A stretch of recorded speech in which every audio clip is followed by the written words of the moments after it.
Hey, what's going on, fam? My name is Jamel Tony. Hey everyone, I'm Lakeisha, and welcome to Progressively Becoming. Thank you for joining us for another conversation. As always, make sure you like, share, comment. Let somebody know PB is on now. We are in the building now, and every Tuesday here, 7 p.m. I got you. I'm attentive now. Every Tuesday, 7 p.m. This has been absolutely amazing. Again, share it, tag somebody's name in it. If you know this conversation is going to be beneficial to them, just go ahead, tag their name in it. We are going to have an amazing conversation. It is, as always, our desire, our intent, our prayer that something that is said on this conversation adds value to your life in some type of way. If you grab one thing from tonight's conversation, from the previous conversations that we've had, we have done the task that God has commissioned us to do.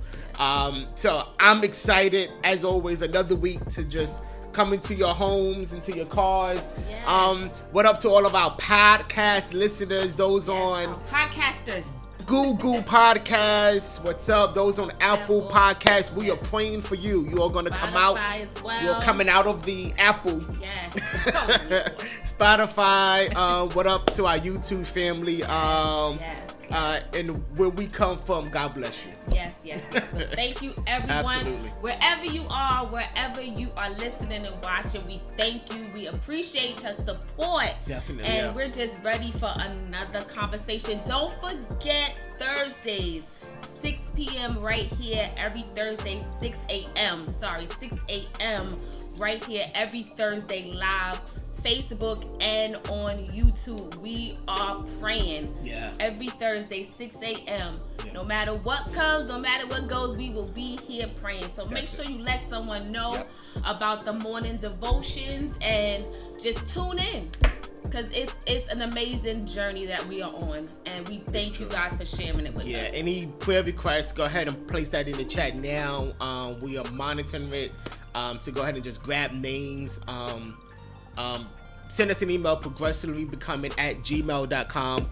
Also on Thursdays, you can also tag us names when we call out names. We're not calling out names just to call out names, right? But we honestly and believe with all sincerity that where two or three are touching and agreeing, right? We want to agree with you. We want to pray for you and with you as well. And we believe that every name that is called out, that God is going to do absolutely something amazing in their lives. Are you ready for this conversation? Oh yeah, I'm ready. If you're ready, go ahead and put in the comments, I'm ready. Yes. I'm ready. Let's get to it. So over the last few weeks, we have been discussing becoming mature or just becoming more mature. Before we begin, I don't know where you're at, but today it's like low to mid 90s. It's a mild heat wave going on where we are, and I'm overdressed. Yeah, I didn't want to say it, but she's wearing a sweater. All right, and she comes home and she's like, it's so hot. And I'm like, that's because you have on this full woven sweater in June. Now mind you, your sweaters in June should be in a storage bin, maybe one or two for cold nights. But in the middle of the day, you got a sweater on towards the evening. I don't get it. But she's hot. Look, I needed to put on something that I didn't have to iron. So truth be told, like I had to throw on something down. I did not have to iron. Okay. And this was the go-to. And a sweater? But it's not like a thick sweater. This is woven. It's not woven. Can somebody say woven? You can't even see. This is woven. This is wool. Anyway. What is that, velvet? I put it on because I don't have to iron it and I didn't have time. So this is what it is. So yes, I'm a little hot, but we are here for a good cause, so that's it. It does not matter. Back in the day, we ain't have no air conditioning and all that stuff. We dealt with the heat. But thanks be unto God, we have evolved from that time. So, if you want to wear sweaters, some of you may have sweaters on now. And it be cold at work, so sometimes you gotta wear, something a little heavier. Heavier, okay. Than you would normally wear outside. So that was my... And bringing a jacket was just like... That's just extra stuff. And not for nothing, I got caught in a rainstorm today. Because unbeknown to me, I didn't know it was going to rain. And of course, where we live, the rain out here is different. Yeah, the rain out here is different. It's different. So when it pours, it really, really, really pours. I got caught in the open up. But anyway, enough about me being overdressed. If she's sweating, you know why. We have been on a series of conversation of maturity. Yes. I believe for the last this is the 4th week. Yes. And it's been so impactful. So much feedback from some of you have been at the emails and the DMs and the phone calls and text messages about this maturity series because it's a word we don't often talk about. Right. But it's a word that has major consequences on those of us that want to live an abundant life. Exactly. You have to mature in every aspect of your life. And we have defined maturity as the quality of behaving mentally and emotionally like an adult. Yeah. And also it's an advanced or developed form or state. That's good. And we did identify the 4 areas of maturity: mental, physical, spiritual, and emotional. That's good. There are 4 areas those are the 4 areas that must play in our in our purposes for our lives. Okay. And our purposes being our life path that we've discussed. Yep. Our character, which is our spiritual development, mental health, emotional stability, ethics, standard, vocation, which means our work, our business, our jobs, our career, school, resources is our finance and our time, our relationship, whether it be family, acquaintances, intimate relationship, work relationships, situational relationships, complicated relationships, all the relationships that we think of, and our health, our total body, our health. So those areas, the 4 areas of maturity, we must have in each of those purposes in our lives. Yes. Mental maturity, physical maturity, spiritual maturity, and emotional maturity must be on display in every aspect of your purpose, in every aspect of the purpose part that we have just laid out. There are 6 levels of emotional maturity. We've been discussing emotional maturity, because our emotions is some. If there is one thing that we can be assured of every day God graces us to wake up, is that during that day we will experience an array of emotions. Yes, absolutely. Some type of emotions. Yeah, and the reality of it is emotions don't knock on our door and ask for an invite. Right, they just come on. They are the what am I looking for? They are the quick response. They are the quick triggers of something that happens to us, something that we think about, and something that happens to us, which causes a response, howbeit an emotional response. So we think it's malpractice not to discuss something that is discussing us every single day of our lives. Absolutely. And if you and I don't operate with a level of emotional maturity, whether you believe it or not, some of us have been stunted in having an abundant life, in experiencing all that God has to offer, because our emotional state, our emotional well-being has been so jacked up and tangled up and messed up that it's impacting us. And again, you may not think it's impacting you, but every day of your life, your emotions is impacting the decisions that you make, the relationships that you foster, the management of everyday affairs, it's affecting you. So let's talk about something that affects us every single day of our lives. We have to address it. Yeah, 6 levels of emotional maturity that we've been discussing. And we started speaking in reference to, we went through emotional responsibility. That's good.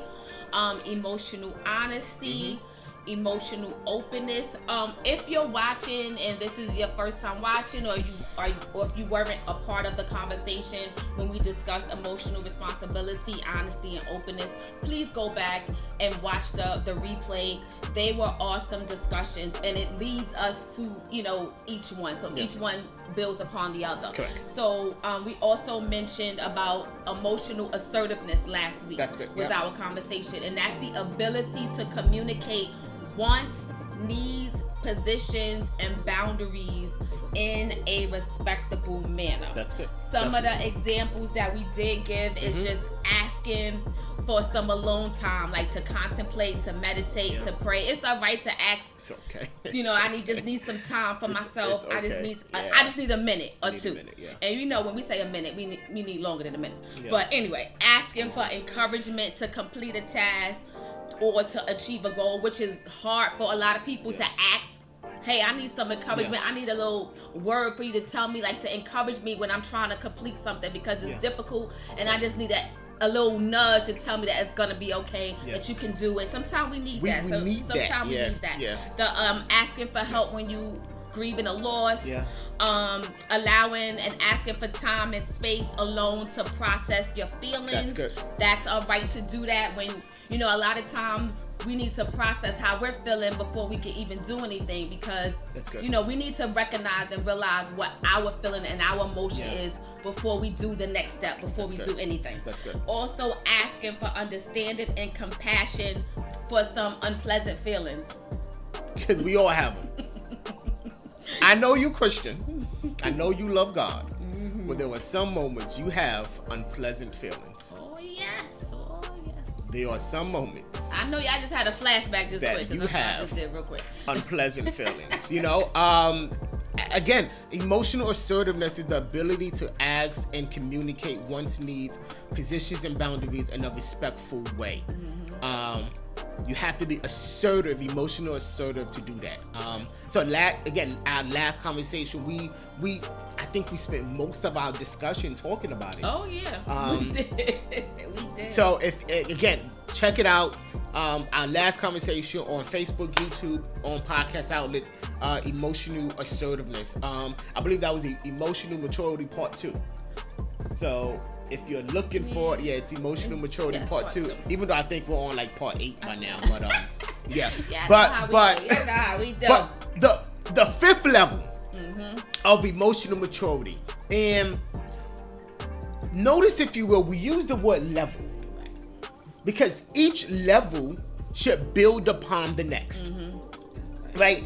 If you lack emotional responsibility, which was one of the first conversations that we've had, if you lack emotional responsibility, there's a strong chance that you will lack emotional honesty. That's true. If you lack emotional openness, right, which is not suppressing how you feel, but venting your feelings in a respectful manner, that's emotional openness. If you lack emotional openness, then you will probably be at a deficit in being emotionally assertive. Your ability to communicate your needs, your positions, your boundaries, and your wants.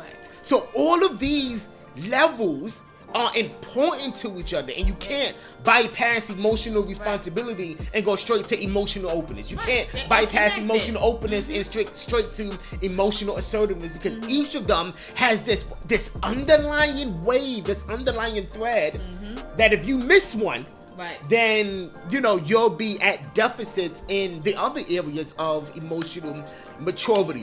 What areas in your life you need to mature in emotionally? And for many of us, it's difficult to answer that question because we didn't know these levels exist. Right, exactly.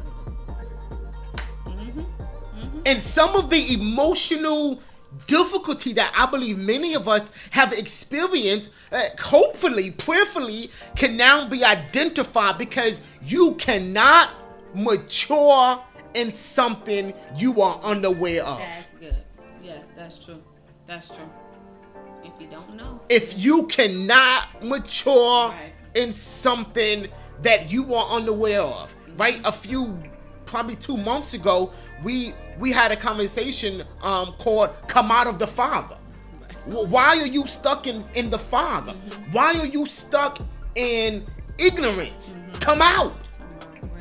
Because what you do not know is having grave impacts on your ability to become all that God wants you to be, and all that God has called you to progressively become. Yes, that's good. You got it up. So the 5th level of emotional maturity for our note takers, the 5th level is emotional understanding. Yes. So emotional understanding. Yeah, emotional understanding. Yes, and people and persons that are on this level of emotional maturity understand the actual cause and effect processes of emotional responsibility and emotional irresponsibility. That's correct. That's good. That's good. Every effect is the result of a cause. Effect simply means change. Right? And when we act emotionally responsibly, that causes a change. And when we act emotionally irresponsibly, no, that's not right. Irresponsibly. Pray for me. And when we act emotionally irresponsibly, You got it. that's right. That's it. That sounds odd. Irresponsible. Okay. That also causes a change. I think it sounds odd to you because you're doing it like a 2 syllables. Yeah, emotionally irresponsibly. Irresponsibly. Just say it all together. I can't trust you. Is my brother Butler on the line? Help me out, sir. Help me out. He's just saying irresponsibly as 2 words. He's saying irresponsibly. But it's irresponsibly. Okay. See, that also causes a change. Right now, I'm about to change towards you. It causes a change. It changes our relationships. Your emotional responsibility or irresponsibility will cause changes in your relationships. Yes. It will cause changes in how you view life and how you view people. Yeah, it does. It causes you to change, view things, changes, it affects how you view and see things. Absolutely, yeah. So that's important. Yeah. And it's knowing, emotional understanding is knowing that this process is inevitable. The cause and effect process is inevitable. How you act today will affect what happens to you tomorrow. I think everything is a cause and effect. Yeah. A lot of things Correct, have a cause and effect. But how many of us think about that as it relates to our emotions? No. And we don't, because our emotions are always internalized. And because we think of cause and effect of, if I throw something at you, you probably gonna throw something back at me. Or if I make a decision, that decision is gonna, impact something in my life or something even in your life, right? We can see it. But because most of us can't see our emotions, because it's internalized, we don't think that cause will eventually produce an effect and eventually produce a change. And I'm just wondering, how many of us are dealing with the effects of our emotions that we have not yet identified for years? That's good. Galatians 8:22, it's a scripture in the Bible, right? Galatians 8:22. It says, as long as the earth endures, remains seed time and harvest, cold and heat, summer and winter, day and night, it will never cease. In other words, what you sow, you will reap. Yes. Y'all know that saying. Some people call it karma. Yeah. Karma, happenstance, a fluke. whatever you call it. Yeah. You know, it's true. It's true. And you reap what you sow. I believe that. It's true. I believe that. That's why you got to be careful how you treat folks, because that stuff come back around. It comes back. It does. I believe that. I believe that. It comes back. How you process your emotions today will cause an impact on your tomorrow. It's true. You gotta, how you handle that emotion is gonna actually affect even the next moment after that. Yeah. And if you don't check that emotion or get that in check, it's gonna continue to follow you, whether you realize it or not. If we push it down, it's just gonna continue to follow us, and then eventually it's gonna come back up again. It's gonna come back. How you process it, and even if you ignore it, because whether you believe it or not, ignoring it is actually processing it. Just because you don't deal with it does not mean it's not dealing with you. And some people are like that. Like they don't like to deal with emotion, because some people don't like to deal with they don't like to deal with conflict. Don't like to deal with, anything that's gonna cause an uproar, possibly, no kind of altercation. So people, don't know how to sometimes process that emotion because they don't want to deal with the effect of what it may have. Absolutely. And then that way they just push it down, push it away. I'm just gonna not deal with, I'm gonna act like it's not happening. Yeah. And that's not a good way to deal with things either. It's not. I think it's what we often call in the African American community of sweeping it under the rug. Right? But deal with it. Would you put that in the comments? Deal with it, or it will deal with you. Yes, it will. Deal with it, or it will deal with you. Right? Let's take love for an example. Right, love, which is an emotion, right? But that's a debate for another day, because some people may not think love is an emotion, right? And when we was prepping for this conversation, like, we got into a dialogue about love being an emotion, but love is an emotion. And if the intent of love is to give, but when your definition and display of love is solely to take, right? That's an example of emotional irresponsibility. Right.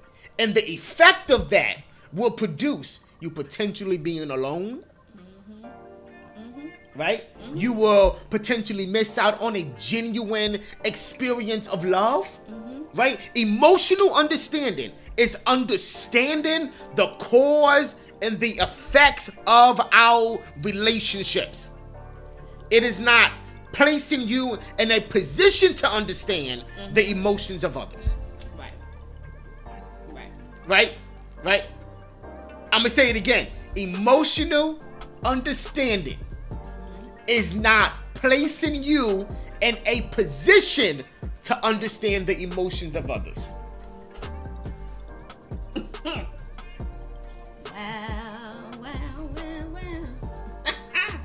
That's good. I reserve every right to not understand how you feel.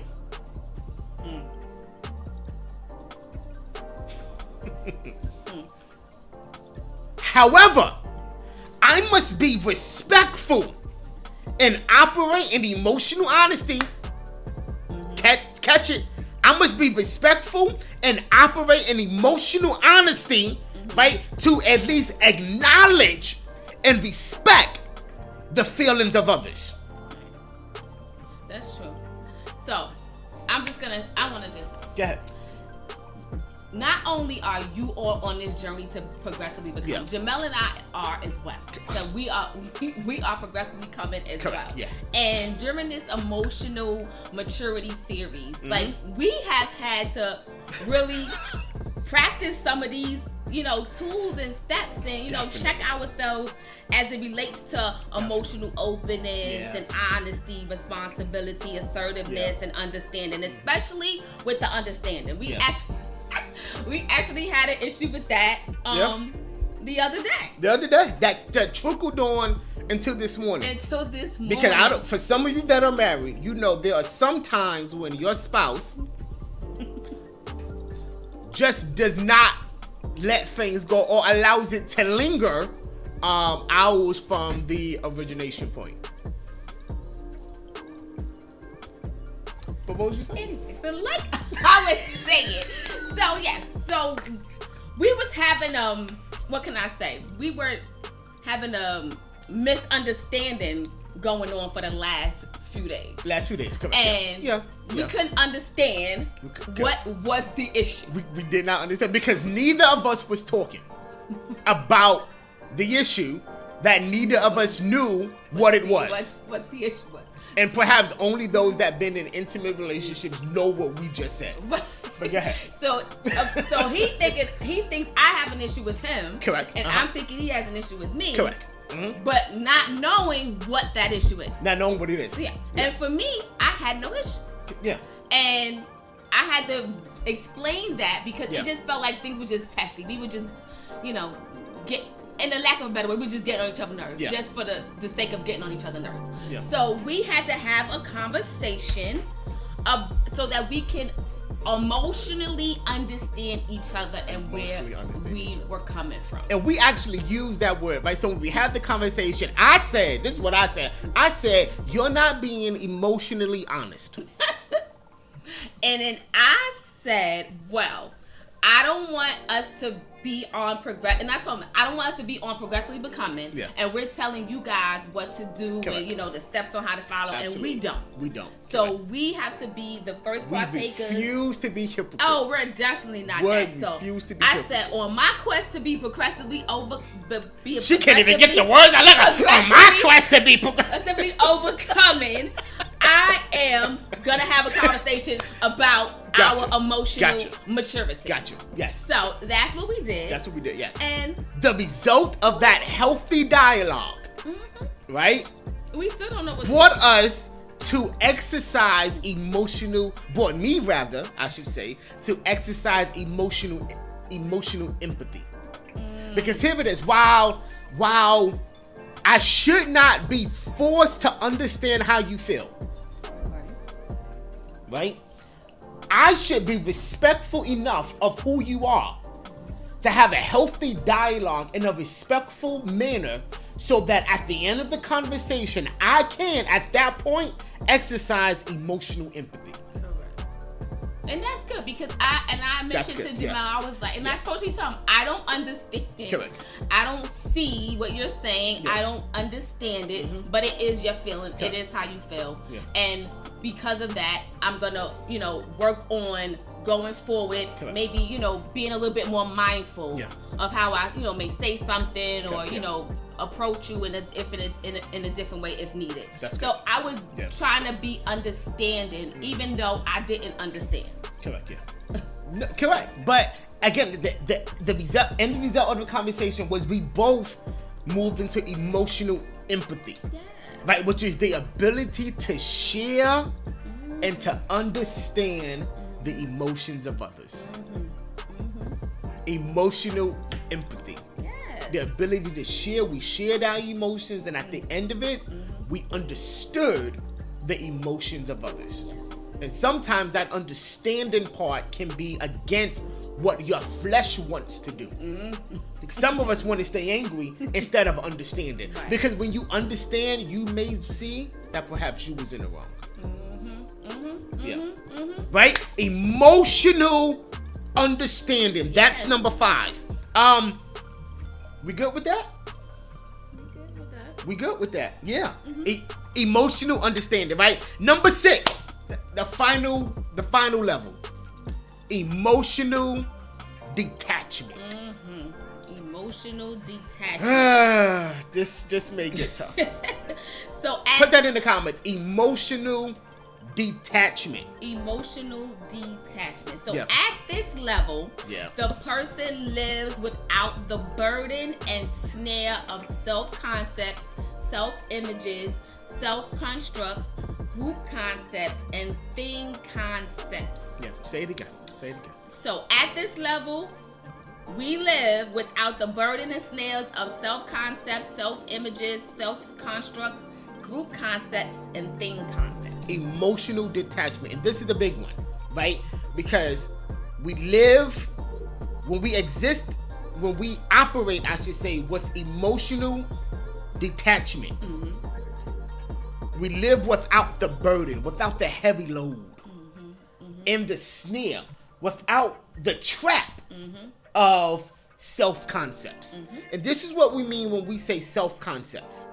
Self-concept is how we perceive our behaviors, our abilities, our unique characteristics. It is self-concept, simply put, is who am I? Am I? Yes. So, who am I? Understanding who you are, how can that be a burden? It could be a burden, for example, like... How can that be a burden?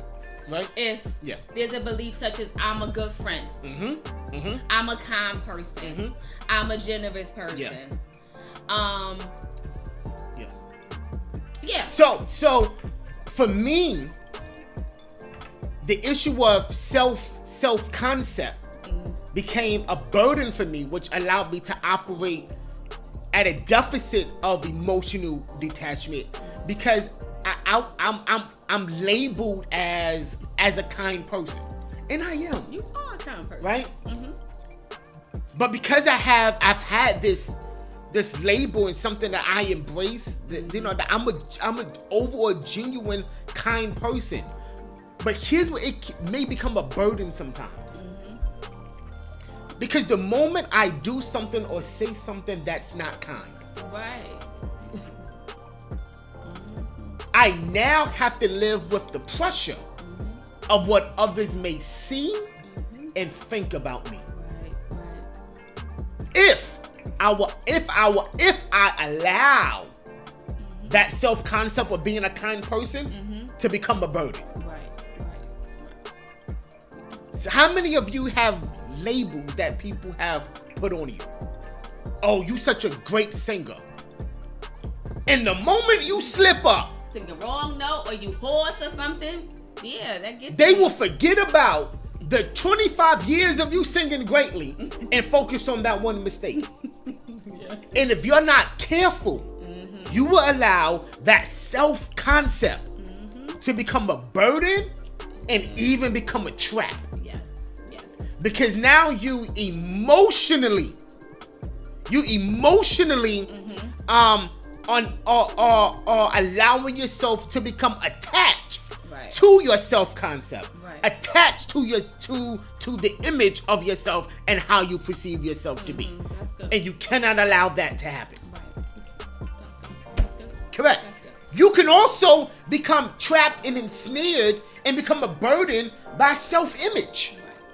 Self-image. Yeah, that's good. And self-image is how you see yourself in the moment. That's good.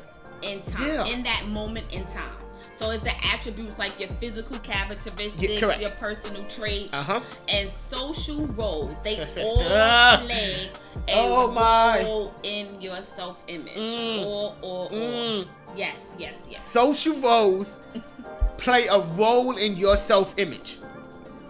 Can this be a burden? Oh yeah. It can be a burden when you use self-image as a mask. Okay, got it. And you're not seeing yourself. Got it. For who you really are. Got it. Okay. And that's the whole thing of becoming. Yeah. Taking off the mask. Yeah. Removing the mask. Removing it. Yeah. Being your authentic self. True self. Yeah. Authentic, true self. Yeah. But many of us deal with the burden of keeping up appearances. Oh yeah. Oh, absolutely. I think we all might have done that before at some point in your life.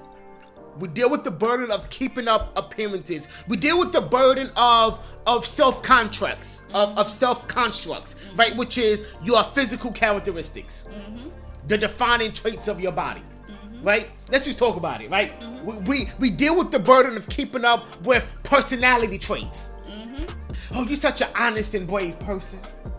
You're such a compassionate person. Oh my God, you such a generous person. You such a loving person. You so loyal. You so humble. And we deal, if we're not careful, we can become trapped and ensnared in that personality trait. Right. Yeah, that's good. Because the moment I do something that goes against what? Contrary yes. to the personality trait that most people have put on me. Is the moment now I start thinking about who I am. Right. Yes. It'll cause you to have self-doubt. Self-doubt. Correct. Does. Yeah. Social roles. We become burdened to social roles. Social roles are the part that people play as members of a social group. You gotta be free. Yeah. So with each social role, yes. you adopt. Your behavior changes to fit the expectations. Say it again. Both you and others have of that role. Say it again. So that's powerful. Each social role you adopt, your behavior changes to fit the expectations both you and others have of that role. That's good. So your behavior pretty much it adapts. Correct. To where you are. Your behavior becomes tethered to that social role. Think of how many roles you play in a single day. Correct. Like for me, yeah. I'm a mother, I'm a mom, I'm a wife, I'm a daughter, I'm a sister, I'm a co-worker, I'm a friend, I'm a auntie, godmother. Yeah. You know how many roles do we play in one day? And sometimes those roles come all at one time. In one day. Correct. So each one of those roles, they carry certain and expected behavior. Expected behaviors. It's true. The mom carries an expected behavior. You being a daughter carries an expected behavior. You being an auntie carries an expected behavior. You being a father carries an expected behavior. You being a son carries an expected behavior. You being I don't want to say it. Say it. I'm thinking it. Let's say it. You being a preacher carries an expected behavior, right? All of these social roles carries an expected behavior. And emotional detachment is this. Here it is in a nutshell. If you forget everything we just said, emotional detachment is this: your ability to live without allowing those social roles to become a burden. Absolutely. Your ability to live without allowing these social roles to become a burden. I am not gonna allow my social roles to become a burden. Has our emotional immaturity affected our ability to live? That's good. And are we able to handle the demands of these social roles without an impact on who we are? Yes. And affecting our ability to live. Yes, that's good. Live the life that God wants me to live. Have the abundant life that God wants me to live. Right? Our social roles should not allow us to exist in the space where we cannot live the life that God intends for us to live. Right. And here it is. I'm going to say this. Yes. I am more than somebody's son. I am more than somebody's parent. Right. I am more than somebody's employee. Right. I am more than somebody's aunt. Oh, yes. I am more than somebody's uncle. I am more than someone's student. Yes. And I know that may sound odd to many of you, but your life, Your ability to live a life that God intended for you to live depends on you not becoming burdened and trapped by social norms. Oh, yes. I am more That's good. than what they define me as. Put that in the chat. I am more than what they define me as. I'm more. Yeah. I'm more. Yeah. And don't think of it as, Don't. as something negative. It's not. Yeah, I'm more than a mom. I'm more than a wife. I'm more than a sister. Yeah. You are more than that. You are more Correct. than just that. Absolutely. That's a part of you, but that's not all you are. Say it again. It's a part of you, but it's not all of who you are. And many of us get trapped in those social norms. And here's why. Here's why. Because we have not dealt with our emotions. Right. So we get trapped. We get stuck in living up to one social norm because of the emotion that social norm produces. Right. And I don't care if you believe it or not. I'm going to say this to you. There are some social norms that feed us. Oh, yes. And it feeds the deficit that exists in our own bodies. Yes. You being the mother, it feeds you. It's something about it feeds the deficit that exists in your life. And you spend years